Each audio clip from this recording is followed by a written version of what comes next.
It's my honor and pleasure to introduce our next panel. The title of this panel, which is super interesting to me, I think we have talked about this theme of growing interest from non-Arctic states throughout the conference, particularly interest in our home state of Alaska. And so the title of this presentation and panel is Arctic Partners and Neighbors, Growing Partnerships in and Out of the Region, as moderated by my dear friend and a friend to Arctic Encounter, a longtime supporter, the Honorable Meade Treadwell, who's the chairman and CEO of Keelak LNG, the former lieutenant governor of Alaska, former chair of the U.S. Arctic Research Commission, and many more. So please join me in welcoming Meade and the panelists to the stage. Thank you all. I'd like to really thank the ambassadors, others who have joined us. You know, I was given one lesson in international relations when I was a fellow in Japan in 1981. And my host in Japan said, whatever you do while you're in our country, leave with one lifelong friend. And I will tell you that that lifelong friendship in that country has helped me considerably throughout my career. When I went to Singapore, I left with one lifelong friend. He's sitting here on the panel today. I'm very proud of that. But within the Arctic, the movable Arctic feast that we have, so much depends on the friendship and trust that we develop at meetings like this. And it's really tremendous to have all of you here today. So thank you. I'm also happy to be moderating this panel because when I was in government, both as chair of the U.S. Arctic Research Commission and leading up as lieutenant governor, we worked to bring in the Asian observers to the Arctic Council. And it was really a very good discussion about economics and science and so forth. I haven't worked as much with the Europeans. We have two Asian countries here and 3 European countries represented. But the cooperation that we need on climate, because a lot of the climate impacts in the Arctic are coming from outside the Arctic. The cooperation that we need on energy transition, where technologies developed outside the Arctic can be used inside the Arctic. Sometimes we're a better test bed. The issues on markets and investment that we've heard this afternoon are very important. So what I'd like to do is ask each member of the panel to introduce themselves and to just say a few words about what your country's objectives are as an observer in the Arctic, and how well is it going, how well has the process been going? So let me start with, I don't know, usually diplomatically you all rank yourselves by seniority, but let's just start at the end of the table with Estonia. Thank you so much. My name is Margus Sarglep, and I'm the Deputy Chief of Mission at the Estonian Embassy in DC, and I'm extremely privileged and have a great honor to be here at this wonderful event where I feel like I've already made at least one, but possibly several lifelong friends. Estonia is in the process of seeking to be an observer country in the Arctic Council, and the process has been stalled, so it's not going great. But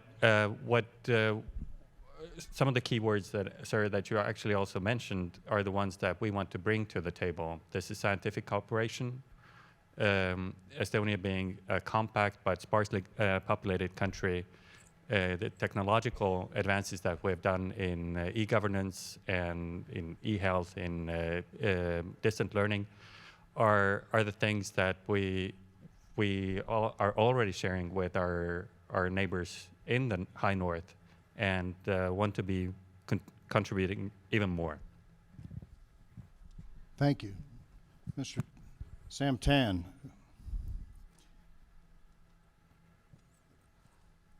Thank you, Meade. My name is Sam Tan, aka an old friend of Meade Treadwell. Well, I am a special envoy for Arctic affairs from Singapore. At the same time, in Singapore, we always get extra duty. So I'm also non-resident High Commissioner to Canada. And Singapore applied to be an Arctic Council observer state in 2013. And it has been 10 years since we become in an observer state. And for the large part of the last decade, Singapore has been actively participating in many working groups under the Arctic Councils. And quite a lot of agencies from the government and also universities in Singapore have been actively supporting and participating in many projects under the working groups of the Arctic Council. We involve ourselves in oil spill management, green shipping, and things like emergency preparedness, search and rescue, as well as monitoring and tracking of Arctic migratory birds that stop in Singapore.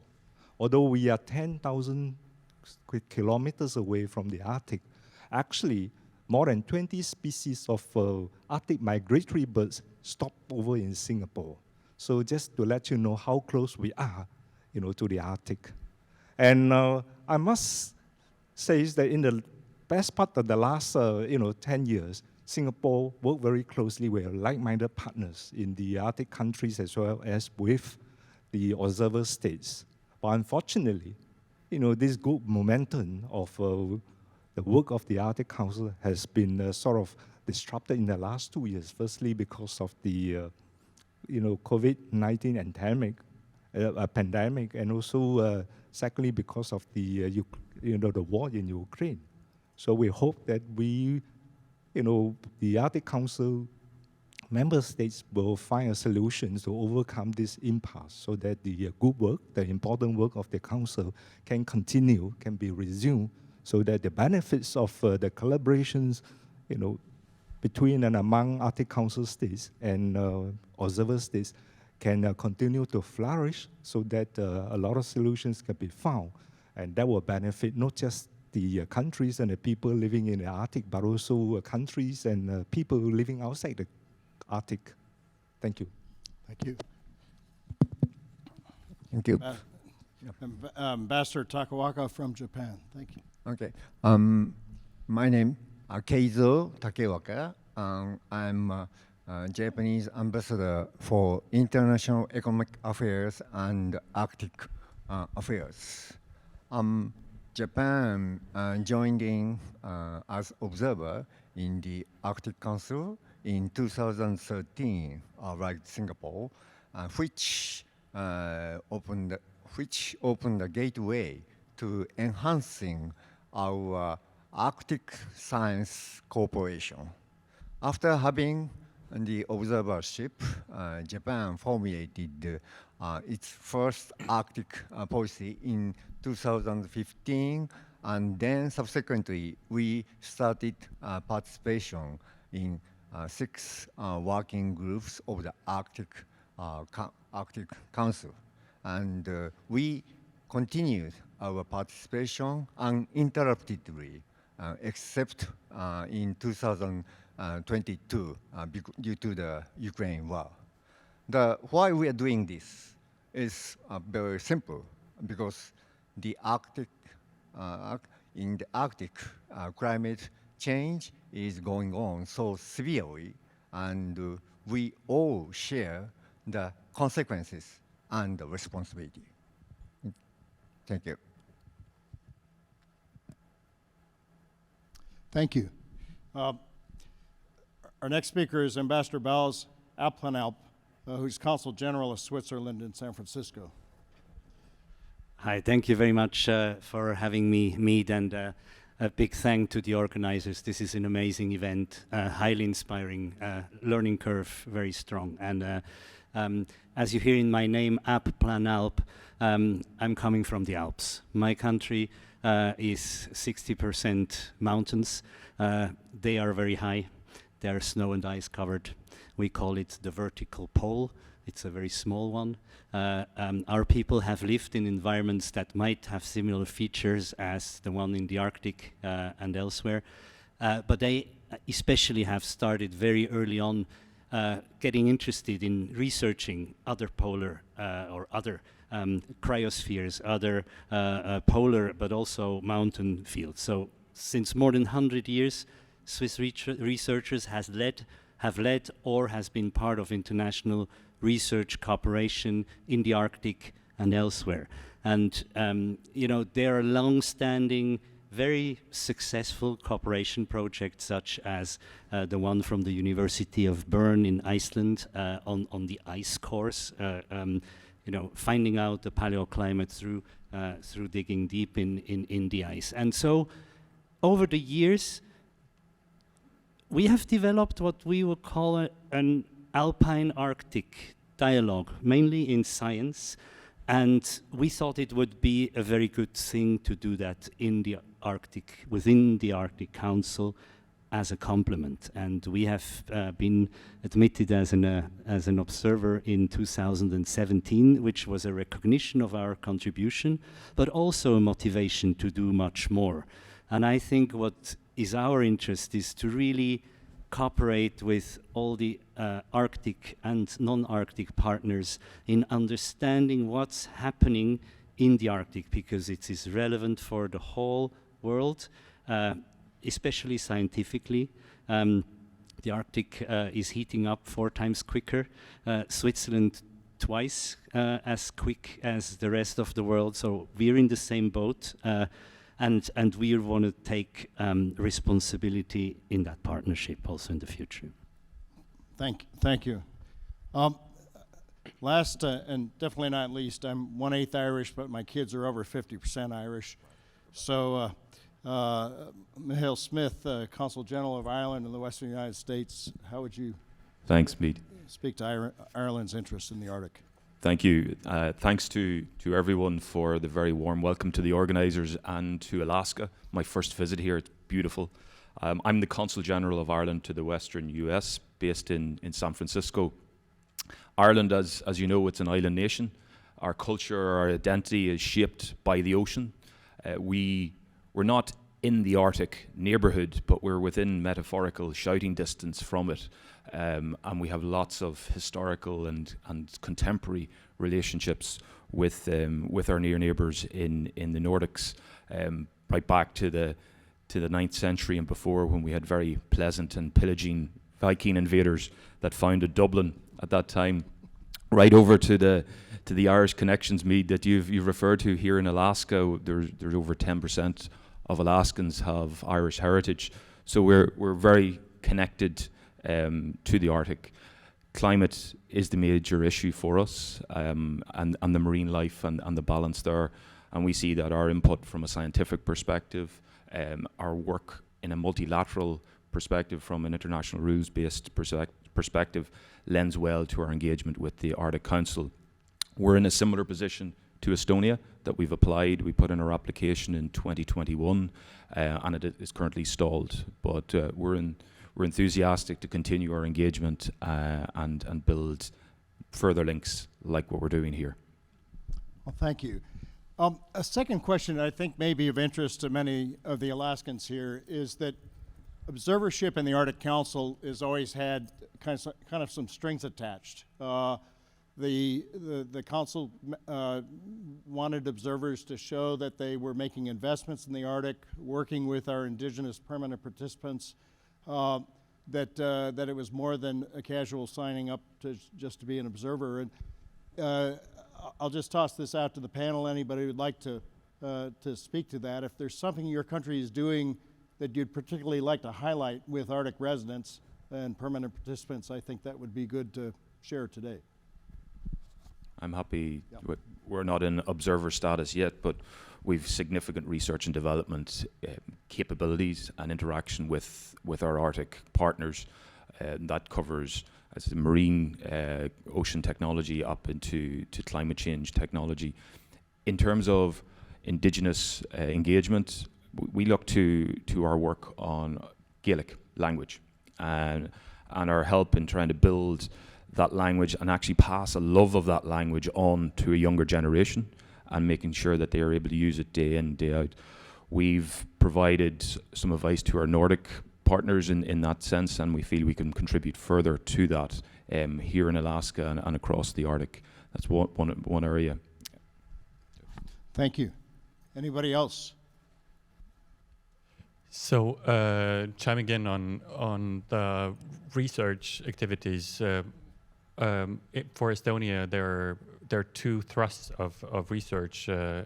One is climate, the climate change that takes place in the high north of the Atlantic has a direct bearing on the climate around the Baltic Sea, and these connections, the climate studies are of a central interest for us academically. But also supporting and studying the traditions and preserving the traditions of indigenous cultures in the high north of Russia. The University of Tartu is the largest depository of this knowledge outside Russia, and these traditions are quickly vanishing because the disregard for the lives and livelihoods of these people there. But we have also made, I made reference to e-governance and electronic solutions. In Greenland, the public buses that ride around, whenever you board them to validate your travel, that system, the ticketing system, is actually of Estonian origin and run by an Estonian company.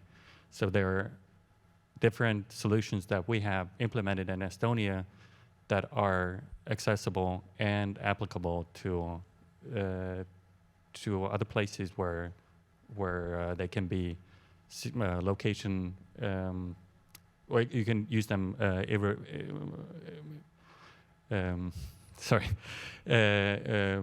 they're location independent, so that you can use them wherever, whether the distances are great or small, but you can stay connected. Thank you. Thank you very much. When Singapore applied to be an observer state in 2013, actually we paid particular attention. We studied very closely the 7 NUT criteria which is used to assess and admit the applications of the Arctic observer states. And when we look closely at the 7 criteria, we realized that actually 2 of them are related to permanent participants and the indigenous community groups. And we knew that the permanent participants of the Arctic councils actually are also important stakeholders. And for that matter, we have actually devised a series of programs that we would like to work with the permanent participants and the indigenous group. So, for example, we have devised a comprehensive technical cooperation programs that is open to participation by the permanent participants.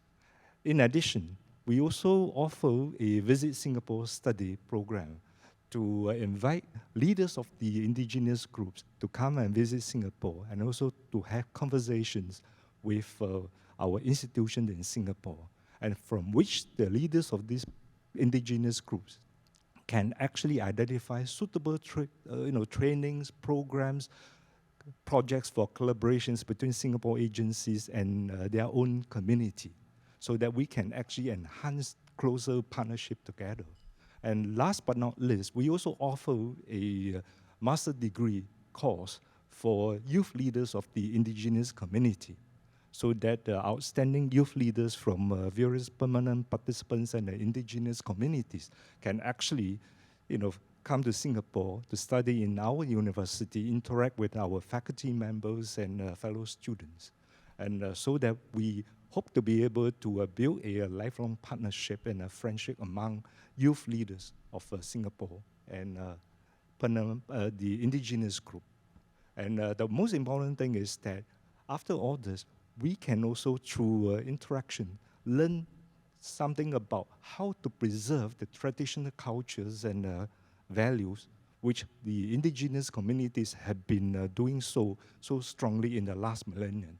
And Singapore is a multiracial ethnic community society where we have quite a few major ethnic groups. So preserving our heritage, our culture, our values is also very important. And in that respect, I think we actually have learned from our friends and partners in the indigenous communities. And that linkage actually will help to preserve the cultures, the heritage of the young people, on both sides, so that we will continue to maintain this lifelong membership from one generation to the next. Thank you. Ambassador Takawaka. Just one ongoing investment is that Japan is now constructing a research vessel with icebreaker capacity to be commissioned hopefully in the year 2026. And this vessel intended to be international observatory platform. So this is an investment, but it will benefit not only Japan, but also all the stakeholders. Thank you. You know what? Switzerland, as Singapore, is a cultural, multilingual country, and this is extremely important in understanding communities. And we have reached out to several of them, looking of how could we have a dialogue on that.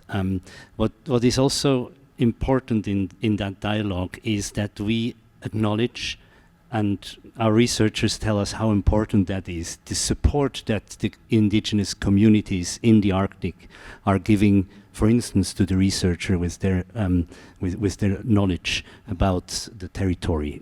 Researchers often are lost, and we would like to give something back of what these communities have done for the researchers when they were there. And it's sometimes not easy for communities being out there and having to take care also of researchers. So we are looking into more engagement, for instance, in health, which we have seen here on a very high level of discussion, but also and that is the discussion we might have a look into the climate enforcers and the materials that are close to the communities. Mead, could I just link in with what Ambassador Tan had mentioned earlier around preserving indigenous cultures and helping to do that? And I think as we advance as economies and we build out our technological capabilities, it's telling stories, and it's helping indigenous people to tell stories on various platforms. This morning I met the really dynamic Gloria O'Neill, obviously some Irish mix in there with an indigenous background, and she's the CEO of Cook Inlet Tribal Council. Some of the stuff that they're doing around telling stories on whether it's video gaming platforms, on Netflix and such like. And I think there are opportunities there to work with indigenous communities on co-productions where we share stories, we share our myths, and we tell them on different platforms across the world. And I think that's hugely important for the young indigenous community coming through. So I'm just going to say for these 5 guys, I'd give them all an A, but I'd also say that there was a lot left out. I have not been to Estonia, but I've worked with Estonians on marine safety issues and the Baltic security issues. A lot of times in meetings in St. Petersburg, there would be strong delegation from Estonia there. Singapore, again, a tremendous amount of work on marine safety. Ambassador Takawaka, you just hosted a major Arctic meeting in Tokyo, which was very significant, and Consul Ania, who's here, runs an annual dialogue between Alaska and Hokkaido, which is very significant. The science cooperation at the University of Alaska is tremendous. When we get to Switzerland, I have had collaborative discussions with wildlife biologists in the Alps and wildlife biologists in Alaska. The Swiss Polar Institute with work on Greenland ended up kind of in security discussions with the United States at one point. So there's lots more. You've only really heard the tip of the iceberg. And as far as Ireland is concerned, oh my gosh, I could go on a long time, but I will say that for a country that had fantastic salmon, fantastic char, what we have to learn from each other in fisheries management, especially with some of the crises you may have heard about here, is significant. So I just wanted to underscore that part. The next thing, I'd like to turn the discussion for the last part of this panel to some of the larger geopolitical issues. As you know, the Arctic is shaped by geopolitics, and it also helps shape geopolitics. And one of the biggest questions in the Arctic Council, where you are observers or would-be observers, is how do we accommodate the situation with Russia, which is, I think all of us would agree, an absolutely awful situation. And yet at the same time, if we are trying to reduce black carbon in the Arctic and fight climate change, we need Russian cooperation. If we need to have safe shipping in the Arctic, we need Russian cooperation. If we need to get better fisheries gaps in the Arctic. And I'm just wondering, each of you are very skilled in diplomacy, and so I'm not asking you necessarily to state the position of your country, but what do you think we might do in the Arctic Council, maybe with some neutral, some countries who are maybe a little more neutral than others, or maybe some who've maintained technical cooperation? We learned a lot about that in Tokyo recently, to help the Arctic Council continue its work on environment, especially while this horrible crisis is going on. And I'll just ask Ambassador Alplanau, if you'd like to start with that, it'd be great. You know, Switzerland is not in the Arctic Council for geopolitical reasons, because we're just too small an actor to be anything in there. And at the same time, there is a lot of collateral damage to the work of the Arctic Council that is being done by the illegal aggression of Russia that we strongly condemn and also take sanctions. What is important in a term of, you asked for diplomacy, right? I've done a bit of science diplomacy, and in the history of science diplomacy, even on the height of the Cold War, for specific technologies that were, seen as important, crucial for humankind, there was always a possibility to let people work on a technical basis if they were willing. So you had around small particles, CERN, that was created based in Switzerland. You had a lot of other less known initiatives.